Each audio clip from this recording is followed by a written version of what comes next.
Sejarah berdirinya negara.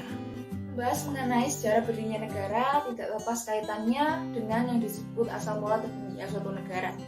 Dalam mempelajari asal mula negara, ada dua pendekatan yang dapat digunakan, pendekatan faktual dan pendekatan teoritis. Pendekatan faktual itu didasarkan pada kenyataan yang benar-benar terjadi yang dapat ditelusuri dari pengalaman ataupun sejarah. Jadi pendekatan ini berupaya menerangkan terbentuknya suatu negara itu berdasarkan kenyataan-kenyataan. Salah satu contohnya adalah pelepasan diri dari suatu negara, misalnya yang pernah terjadi pada tahun 1999, yakni Timur Leste yang melepaskan diri dari Indonesia yang kemudian mendirikan negara sendiri.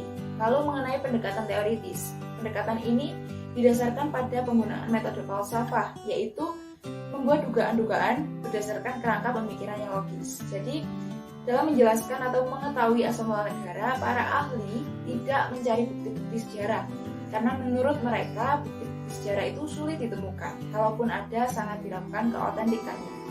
Dari pendekatan teoritis ini muncul teori-teori asal mula negara. Yang pertama, ada teori ketuhanan. Dasar dari teori ini adalah kepercayaan bahwa seluruh peristiwa yang ada di alam semesta ini terjadi atas kehendak Tuhan. Menurut teori ini, suatu negara itu tidak akan terbentuk jika Tuhan tidak berkehendak. Kepala negara atau raja yang sedang mengelola dan memimpin negara adalah perwujudan Tuhan di bumi. Yang kedua ada teori alamiah. Teori ini pertama kali dikemukakan oleh Aristoteles. Menurut Aristoteles, negara adalah ciptaan Tuhan. Penganut teori ini beranggapan bahwa di alam semesta ini ada hukum yang berlaku abadi atau universal. Hukum yang dimaksud adalah hukum alam atau ius naturalis, yakni hukum yang berlangsung menurut keadaan alam dan bukan hukum yang dibuat oleh negara. Yang ketiga, ada teori kekuatan. Menurut teori ini, negara dapat terbentuk atas dasar kekuatan. Orang yang memiliki kekuatan yang hebat adalah orang yang dianggap pantas untuk mendirikan suatu negara. Sebab dengan kekuatan itu sendiri, dia mampu memaksakan kehendaknya pada orang lain. Jadi, dalam teori ini, faktor kekuatan merupakan faktor tunggal yang dapat digunakan untuk membentuk suatu negara. Yang keempat, ada teori perjanjian masyarakat. Dasar pemikiran dari teori ini adalah bahwa suatu perjanjian itu dianggap sebagai fondasi berdirinya suatu negara. Sebelum ada negara, manusia itu hidup secara individu dan berpindah dari satu tempat ke tempat lain. Nah, dengan akal yang dimilikinya, manusia itu mulai memiliki inisiatif untuk melakukan perundingan untuk membentuk suatu pemufakatan bersama. Pemufakatan inilah yang disebut dengan perjanjian masyarakat. Salah satu isinya adalah mendirikan organisasi kekuasaan bersama, yakni sebuah negara. Yang kelima, ada teori organis. Hakikat dari teori ini adalah bahwa negara merupakan suatu organisme. Dalam hal ini memiliki arti bahwa fisiologi negara itu sama dengan fisiologi makhluk hidup. Jadi dapat digambarkan mulai dari negara berawal dari pola kerjasama antar organisasi yang sederhana, kemudian meningkat secara bertahap ke dalam bentuk yang lengkap dan jelas hingga lahirlah suatu negara. Yang keenam atau terakhir adalah teori garis keturunan. Dalam teori ini terbentuknya suatu negara itu berdasarkan adanya perkembangan suatu keluarga yang menjadi besar, kemudian bersatu membentuk negara. Jadi orang-orang yang mempunyai hubungan darah atau kekeluargaan itu berkembang menjadi suatu suku, lalu berkembang lagi hingga membentuk suatu negara. Pada hakikatnya tidak ada suatu kepastian mengenai kapan dan bagaimana negara itu terbentuk. Namun pada umumnya terbentuknya negara itu tidak dapat terlepas dari zaman Yunani kuno yang pada saat itu sedang berada di era kejayaannya. Dengan adanya bentuk polis yang menjadi asal mula, dimulainya sejarah pemikiran mengenai negara dan hukum. Pemikiran mengenai sejarah berdirinya negara mengalami perubahan seiring dengan perkembangan zaman. Sejarah terbentuknya negara itu berawal dari sejarah kuno, klasik, dan sejarah modern. Kemudian, jika membahas mengenai pembentukan negara pada zaman modern, pada zaman ini pembentukan negara terjadi dengan sangat dinamis. Pembentukan tidak hanya didasarkan pada tekanan dari pembuat organisasi atau secara alamiah, melainkan di zaman ini juga diwarnai dengan adanya sistem demokrasi. Bentuk negara. Menjelaskan mengenai bentuk negara, menurut pembagian zamannya, bentuk negara ini dibedakan menjadi 3. Yang pertama yaitu zaman Yunani kuno, zaman pertengahan, dan zaman modern. Pertama, saya akan menjelaskan mengenai negara Yunani kuno terlebih dahulu. Didasarkan pada pendapat dari Aristoteles, negara Yunani kuno ini dibagi menjadi 7 bagian. Yang pertama ada monarki. Monarki adalah suatu pemerintahan yang dipimpin oleh satu orang yang berorientasi kepentingan umum atau kepentingan rakyat. Kedua ada tirani, di mana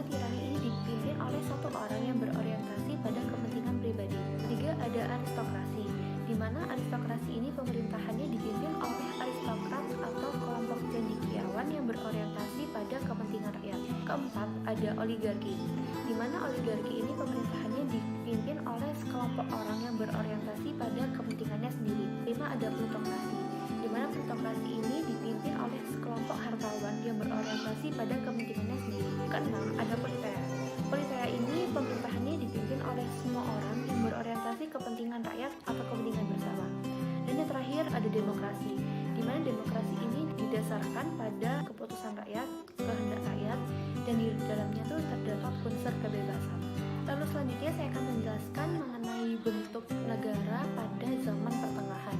Nah, di zaman pertengahan ini terdapat 2 bentuk negara. Yang pertama yaitu kerajaan atau yang biasa disebut monarki, dan yang kedua ada republik. Mengenai bentuk negara monarki atau kerajaan ini dipimpin oleh seorang raja atau seorang ratu yang perolehannya, tahtanya didasarkan pada garis keturunan. Tipe bentuk negara monarki atau kerajaan ini terdapat 3 sistem. Yang pertama yaitu sistem monarki absolut, yang kedua sistem monarki terbatas, dan yang terakhir adalah tipe monarki konstitusional. Ini bentuk negara republik didasarkan pada pendapat dari Jelinek bahwa negara republik ini dibentuknya secara sengaja yang berdasarkan yuridis dan dari hasil keputusan bersama. Yang ketiga ada bentuk negara berdasarkan zaman modern. Nah, di mana bentuk negara pada zaman modern ini terdapat 2 tipe. Yang pertama yaitu tipe negara kesatuan atau unitaris, dan yang kedua adalah tipe negara federal atau negara serikat. Negara kesatuan atau unitaris ini seperti pada unsur katanya yaitu terdapat kata kesatuan, di mana di dalamnya hanya terdiri dari satu negara saja dan hanya terdiri satu konstitusi yang berlaku bagi seluruh wilayahnya. Di dalam negara kesatuan atau unitaris ini juga dikenal adanya pemerintah pusat atau original power dan pemerintah daerah, di mana hubungannya akan menciptakan asas sentralisasi dan desentralisasi. Kedua ada tipe negara federasi atau tipe negara serikat. Tipe negara federasi atau negara serikat ini merupakan bentuk penggabungan dari beberapa negara yang biasanya disebut negara bagian dalam satu ikatan yang disebut negara serikat. Negara bagian ini sudah memiliki kedaulatan dan memiliki konstitusi masing-masing. Akan tetapi pada pelaksanaannya ada beberapa urusan yang tidak dilakukan oleh negara bagian, seperti urusan mengenai keuangan, angkatan bersenjata, urusan luar negeri, dan urusan pertahanan yang urusannya diserahkan kepada pemerintah federal. Aturan hukum. Di sini saya akan menjelaskan tentang aturan hukum. Jadi di dalam aturan hukum internasional itu terdapat 3 dasar utama berlakunya hukum internasional pada suatu negara yang pada umumnya banyak diakui oleh para penulis. Yang pertama ada rasa keadilan yang merupakan dasar dari segala hukum. Yang kedua ada hukum kodrat yang bukan dibuat oleh manusia tetapi berasal dari kaidah dan prinsip yang berlaku sepanjang masa dan bersifat universal. Yang ketiga ada positivisme yang bersumber pada kesepakatan bersama antara negara yang disesuaikan dengan kepentingan negara-negara yang bersangkutan. Dan selain dasar hukum tadi, terdapat pula sistem hukum yang mengatur tentang negara. Sistem hukum tersebut adalah sistem civil law dan sistem common law. Yang pertama sistem civil law atau sering disebut juga dengan sistem kontinental. Pada negara yang menerapkan sistem hukum civil law ini menempatkan konstitusi sebagai aturan tertinggi dalam hierarki peraturan perundang-undangan, sehingga konstitusi itu dibentuk sebagai dasar aturan yang di dalamnya itu terdapat kekuasaan politik suatu negara. Dan yang kedua ada sistem common law atau sering juga disebut dengan sistem Anglo-Saxon. Pada negara yang menerapkan sistem common law ini menempatkan jurisprudensi sebagai sumber aturan hukum utama. Namun di samping jurisprudensi terdapat juga perundang-undangan yang juga menjadi dasar aturan hukum pada sistem ini. Atribut negara. Jadi, saya akan menjelaskan mengenai atribut negara. Atribut negara itu ialah hal-hal yang mengidentifikasi negara atau identitas dari suatu negara itu sendiri. Dalam negara memiliki beberapa atributnya. Yang pertama adalah bendera. Di setiap negara pasti memiliki benderanya dan memiliki karakteristik yang berbeda dari negara lain. Seperti di contohnya adalah Indonesia menggunakan warna merah dan putih. Bendera ini pasti memudahkan untuk perwakilan negara untuk menunjukkan dari negara mana mereka berasal di pertemuan internasional seperti di PBB. Dan yang kedua, kita memiliki lagu kebangsaan. Di setiap negara pasti memiliki lagu kebangsaan itu sendiri, dan itu akan selalu diputar di acara nasional mereka sendiri atau di acara internasional seperti di pertandingan dua negara. Contohnya seperti sepak bola. Yang ketiga, mempunyai bahasa nasional.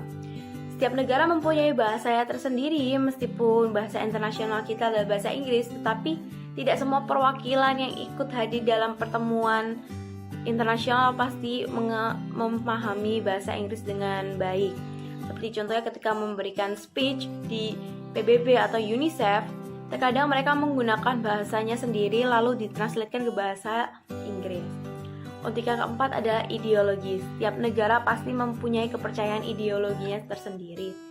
Di Indonesia memiliki ideologi demokrasi, dan ini tentunya berbeda juga dengan negara Korea Utara yang memiliki ideologi komunis.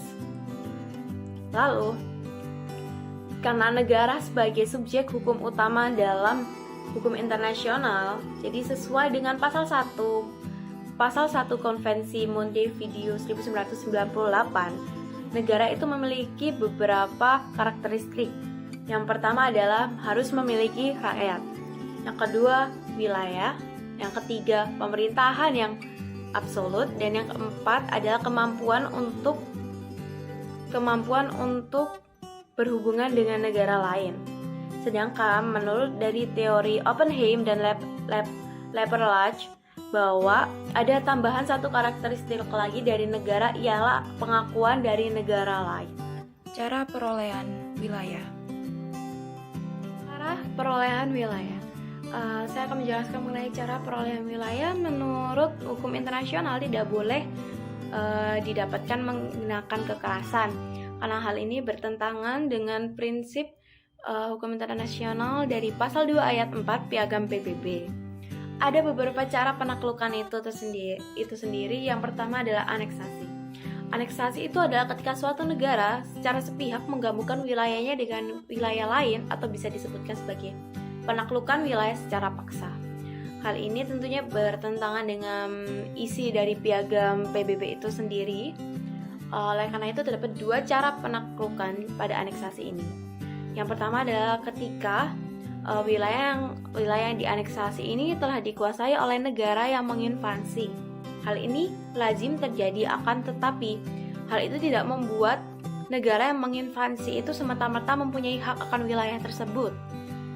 Yang kedua adalah ketika suatu negara mengumumkan kehendaknya untuk menginvasi suatu wilayah, maka secara resmi wilayah tersebut telah menjadi milik dari negara yang menginvasi. Hal ini terjadi pada tahun 1910, terjadi di Korea oleh Jepang. Cara kedua adalah penyerahan. Penyerahan ini biasa terjadi secara sukarela ataupun secara paksa karena kalah dari perang. Hal ini sering terjadi pada pihak yang kalah dari perang ataupun ingin menyelesaikan permusuhan. Yang ketiga adalah agresi, atau bisa disebut sebagai penambahan. Hal ini adalah hak untuk menambahkan wilayahnya yang terjadi karena faktor-faktor alam atau ilmiah. Contohnya seperti aliran sungai atau terbentuknya pulau dari endapan lumpur-lumpur yang terdapat di muara sungai. Lalu keempat ini ada preskripsi, yaitu adalah hak yang diperoleh dengan hasil de facto. Yakni kebanyakan ini caranya berasal dari telah lama menduduki wilayah tersebut dalam jangka waktu yang lama sehingga dianggap sebagai kepemilikannya. Hal ini terjadi karena kedaulatannya itu mulai hilang karena diduduki secara lama. Yang kelima ini ada okupasi. Okupasi ini adalah pengambilan wilayah yang tidak memiliki kepemilikan siapapun atau bisa disebut sebagai wilayah baru atau terra nullius. Akan tetapi dalam melakukan okupasi ini terdapat beberapa syaratnya. Yang pertama adalah untuk melakukan penguasaan tidak boleh dilakukan secara individu perorangan, tetapi harus negara. Dan kedua, negara yang ingin mengokupasi wilayah tersebut harus relatif berada di wilayah tersebut. Yang ketiga, negara penguasa harus memiliki kehendak untuk benar-benar menjadikan wilayah itu sebagai kedaulatannya. Hal ini bisa diberikan dengan tanda simbolis, yaitu menggunakan proklamasi atau memasangkan benderanya di wilayah tersebut. Oleh karena itu akan menunjukkan kesungguhan bahwa negara itu akan menjadikan wilayah tersebut sebagai kedaulatannya juga. Doktrin tindakan negara. Jadi saya akan jelaskan tentang doktrin tindakan negara. Jadi doktrin tindakan negara itu berawal di Inggris pada awal tahun 1674 dan berkembang dalam jurisprudensi Amerika Serikat pada akhir abad ke-18 dan awal abad ke-19. Dan doktrin tindakan negara memandang bahwa kedudukan negara itu sejajar dan bahwa hukum internasional itu berlaku terbatas pada kemampuan negara untuk memberlakukan yurisdiksinya atas negara lain. Dan di dalam penerapan doktrin negara terdapat 3 poin utama yang dapat kita pahami. Yang pertama ada the international law, yang kedua ada territorial choice of law, dan yang ketiga ada separation of powers theory. Hak dan kewajiban negara. Saya akan menjelaskan mengenai hak dan kewajiban negara. Mengenai hak negara ini, negara berhak untuk membuat peraturan atau perundang-undangan yang digunakan untuk mewujudkan ketertiban dan keamanan bagi seluruh rakyatnya. Yang kedua, negara berhak untuk melakukan monopoli terhadap sumber daya yang ada di dalamnya. Apabila kita menarik contoh pada negara Indonesia, hal ini terdapat pada Pasal 33 Undang-Undang 1945 bahwa Indonesia berhak untuk memonopoli dan menguasai sumber daya untuk kebutuhan hajat hidup orang banyak. Lalu yang ketiga, negara berhak untuk memaksa warga negaranya untuk mengikuti dan menaati peraturan yang berlaku di negara tersebut. Yang keempat, negara berhak untuk mendapatkan ketaatan atas aturan hukum dan kebijakan dari pemerintah yang dilaksanakan oleh warga negaranya. Dan yang terakhir, hak negara itu ada hak negara untuk dibela. Bila kita menarik contoh dari negara Indonesia, hal ini termuat pada pasal 30 Undang-Undang Dasar 1945 bahwa negara ini berhak untuk dibela sebagai timbal balik dari kewajiban warga negara atas usaha untuk pertahanan dan keamanan negara. Mengenai kewajiban negara, yang pertama, negara berkewajiban untuk menjalankan tujuan negaranya. Bila kita mengambil contoh dari negara Indonesia, tujuan negara Indonesia termuat pada pembukaan Undang-Undang 1945 yang berbunyi mencerdaskan kehidupan bangsa, melindungi segenap bangsa dan tumpah darah Indonesia, memajukan kesejahteraan umum, dan ikut melaksanakan ketertiban dunia berdasarkan perdamaian abadi dan keadilan sosial. Yang kedua, dari kewajiban negara wajib menjamin kemerdekaan tiap-tiap penduduk untuk memeluk agama dan untuk beribadah berdasarkan agama dan kepercayaannya masing-masing. Di negara Indonesia, kewajiban mengenai hal ini diatur pada pasal 29 Undang-Undang 1945. Lalu yang ketiga, negara berkewajiban untuk menciptakan dan menjamin berjalannya sistem peradilan hukum yang adil dengan menjunjung tinggi nilai keadilan bagi warga negaranya. Yang keempat, negara berkewajiban untuk menjamin adanya persamaan dan pemenuhan hak asasi manusia. Dan yang terakhir, mengenai kewajiban negara, negara wajib menyelenggarakan pendidikan dan kebudayaan bagi warga negaranya, yang mana pemerintah atau negara mengusahakan sistem pendidikan nasional. Selain itu juga, negara wajib memprioritaskan anggaran pendidikan sekurang-kurangnya 20% dari jumlah anggaran pendapatan belanja daerah atau APBD. Ini merupakan salah satu contoh dari kewajiban negara Indonesia yang termuat pada pasal 31 Undang-Undang 1945. Suksesi negara. Suksesi negara adalah pergantian kedaulatan wilayah dari predecessor state atau negara awal ke successor state atau negara penerus yang dapat menyebabkan suatu peralihan, baik peralihan tanggung jawab, hak kewajiban, maupun peralihan wilayah suatu negara. Suksesi negara dibagi menjadi 2 jenis. Yang pertama adalah universal succession atau suksesi keseluruhan. Seluruh wilayah suatu negara menjadi wilayah negara baru. Di sini, predecessor state kehilangan eksistensinya sebagai suatu negara.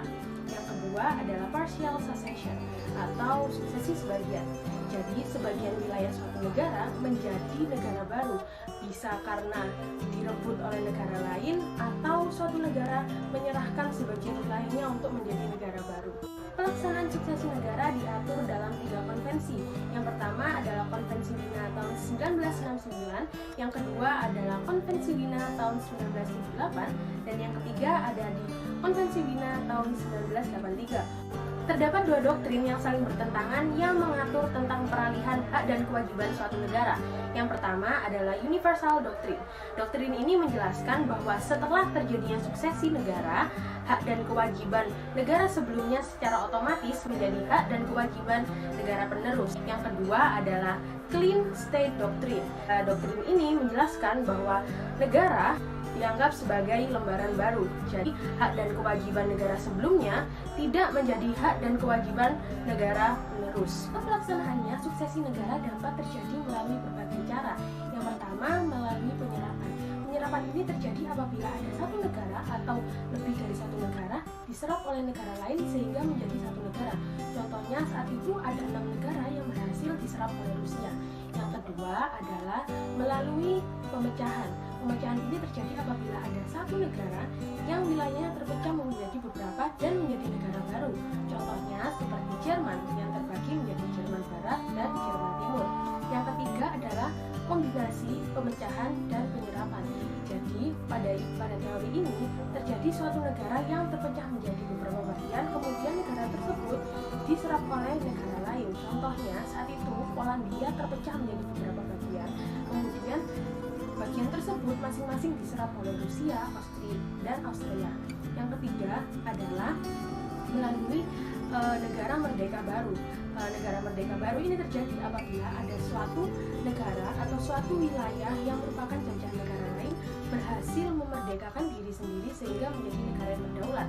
Contohnya pada saat itu Indonesia sedang dijajah oleh Belanda dan Indonesia berhasil memerdekakan dirinya. Dari pemaparan yang telah saya sampaikan, dapat disimpulkan bahwa suksesi negara merupakan salah satu akhir dari suatu negara, sehingga apabila suatu negara akan melakukan suksesi negara, maka harus dipertimbangkan terlebih dahulu, karena saat melakukan suksesi negara, kedaulatan dan eksistensi suatu negara dapat hilang atau berakhir. Sekian presentasi dari kelompok kami, kurang lebihnya mohon maaf. Atas perhatiannya kami ucapkan terima kasih.